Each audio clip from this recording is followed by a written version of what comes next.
Hi fans of high quality entertainment. Am I ever excited to talk to you about music?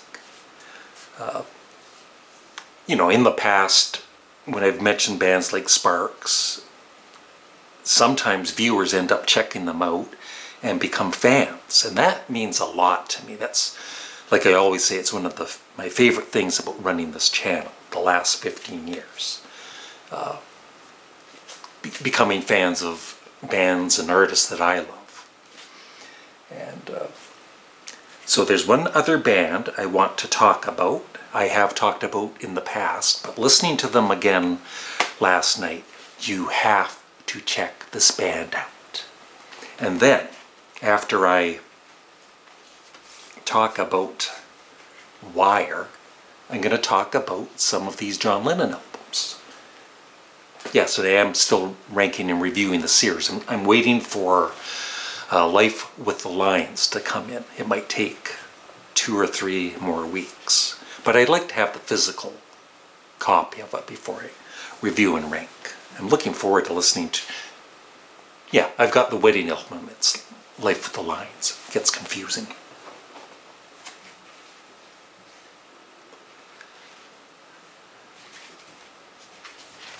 So first of all, let me tell you what this band Wire is about, if you've never heard them. Wire are an English rock band formed in London in October 1976. And 3 of the 4 original members are still together today, with a new member, another guitarist. Blah, blah, blah, blah. Their debut album, Pink Flag, was influential for hardcore punk. But don't let the word punk, if you don't like punk rock music, don't let that, say, oh, I don't want to listen to that. And Wire are considered a definitive art punk and post-punk band due to their richly detailed and atmospheric sound and obscure lyrical themes. They steadily developed from an early noise rock style to a more complex, structured sound involving increased use of guitar effects and synthesizers. Chairs Missing, their second album, and 1979's 154. No, that's what they're talking about. The band gained a reputation for experimenting with song arrangements throughout their career. So what I've done, for those that have never heard of Wire or have heard them and are still interested in checking out more of their music, I've made a Spotify playlist. These are their first 3 albums. And so I've chosen my favorite songs from each album, about 6 from each album, and made a Spotify playlist. So some of you, I hope, check it out, but take your time listening to it, and even if you don't like the first song or 2, throughout their, these 3 albums, they do change their sound a bit, and it's not just sounding like punk rock. Even on their debut album, Pink Flag, it's much better than just your typical punk rock band. There's quite a bit of intelligence in the music. But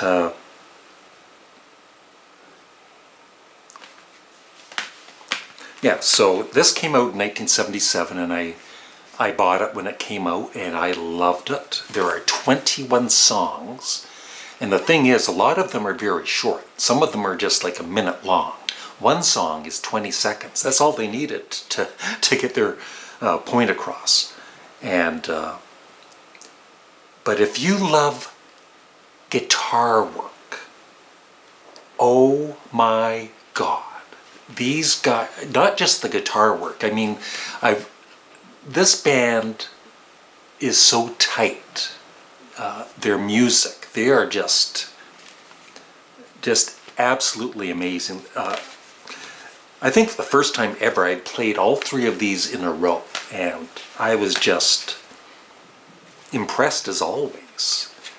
And sometimes I forget about them. They're in my lower rack here, and months will go by, I'll never listen to them, and then, oh yeah, Wire. So Pink Flag is a great start off point for them. It's, like I said, a lot of short, punky songs, but with intelligence. The lyrics don't really make any sense for the most part, but that's what kind of makes it fun. It's just, who cares? I just enjoy the music. And the vocals are good. I mean, not the greatest vocals on these albums, but they're good. They're not anything that would, I don't think, annoy you, like some singers. And I just love like I said, if you're a guitar fan, there's so much great, thick guitar, heavy. I was actually thinking, yeah, Chairs Missing, which I never, Chairs Missing and 154, I'm getting excited here. Pink Flag, I know really, really well, like all the songs. I played this a lot. But these two, I never gave them as much of a chance, even though I did like them, and there were certain songs that I loved on each album. Last Night totally changed my mind about these two, because I used to think that Pink Flag was the best album, and then these two were almost as good. But no, these two are as good as Pink Flag, and they're all different too.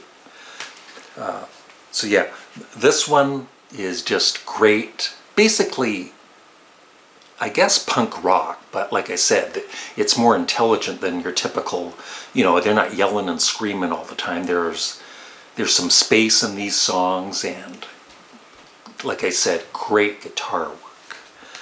And then with these two, these expand the sound with some synthesizers and more experimentation, and even kind of a Pink Floydish vibe on some of these tracks. And they are on the Harvest label, which was Pink Floyd's label in the UK.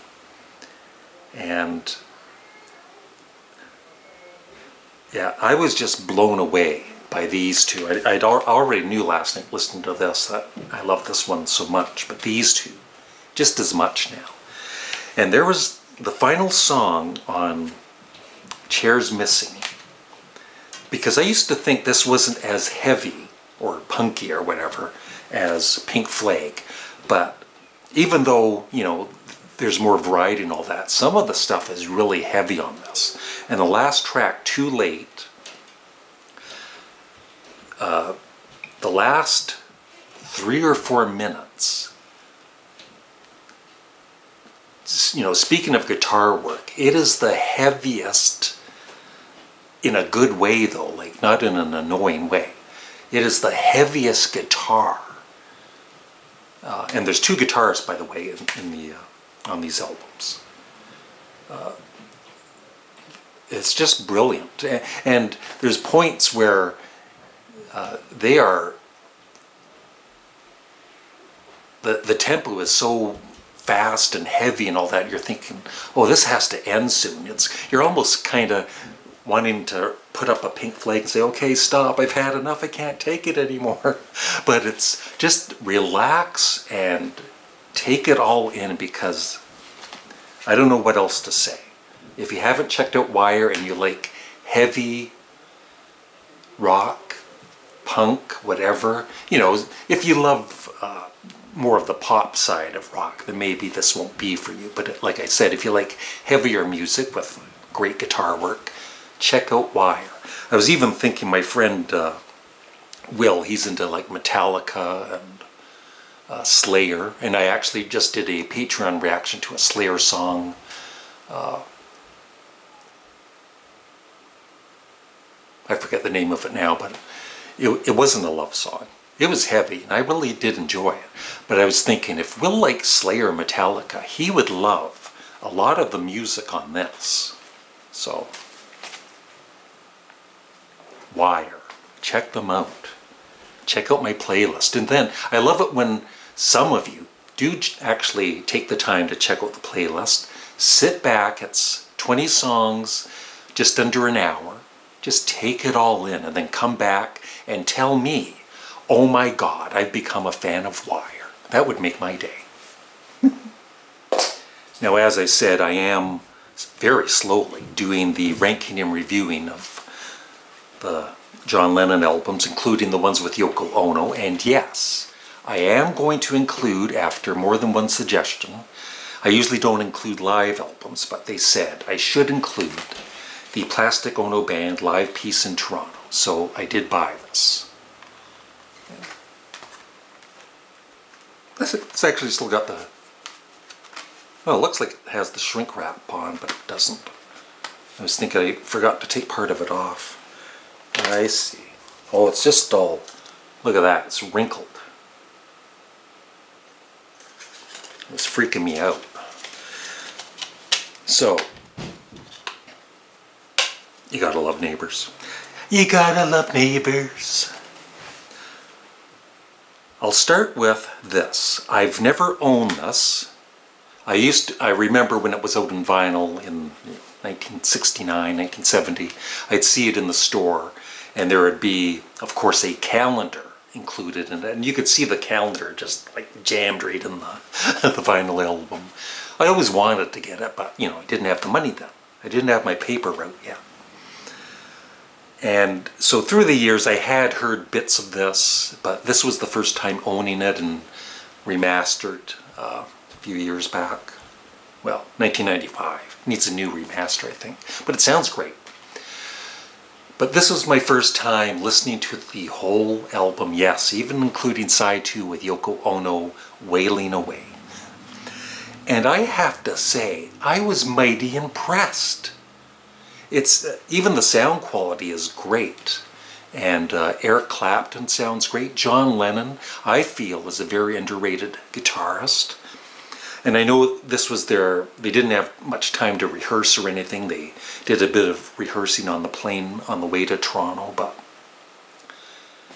it's great. I love it. And yes, even side 2, I'm a fan of Yoko Ono's music, not always a fan of her when she's screaming, except for some tracks like Why, which I think is amazing. But side 2 of this, when I listened to it the other night, it didn't bother me at all. I enjoyed it. Call me crazy. So yeah, this will probably get a pretty good rating and review. Maybe I'm giving too much away now, but I do want to listen to this more too. And one other thing is, you know, thinking back on this, I was proud, being a Canadian, that John Lennon released an album with Toronto on it. Toronto is only about 100 miles.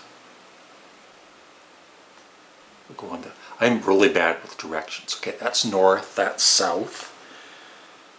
That's west. So yeah. So I would be going that way. No, it's about 100 miles from right here, Toronto. So that's cool.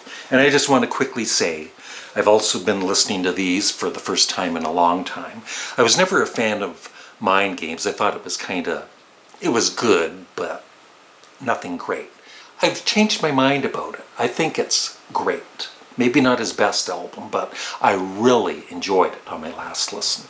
And even this one, which I've always loved, I loved it even more when I listened to it the other night. And there was one song on it, once again, I don't know what it is, but this, in the past few months, and with his recent Give Me Some Truth remixed songs, his voice is getting to me. And the song, Nobody Loves You When You're Down and Out. And I think he just sings that so amazingly. But I got tears in my eyes from the emotion from his singing on that track. And the only thing I want to say, I think the thing that's bugged me from the beginning is the production on these albums. And John Lennon was known not to like his voice too much, and he always wanted echo on it and kind of bury it a bit in the mix. And that's what I love about the new recent remixes that Sean Lennon had a hand in. where they bring out his vocals. You can really hear them. So I'm really looking forward to the remixes of these. I hope they do them someday. But that being said, forget the production, which is still good, but like I said, I wish his vocals were up front a bit more on these. These are, John Lennon had a great solo career. I'm finally seeing it after all these years, because I used to think it was a little weaker compared to Paul McCartney's up to his passing. But I disagree with myself now. And yes, I even love Sometime in New York City. So that's enough rambling for today. I would love your thoughts on John Lennon and, of course, Wire.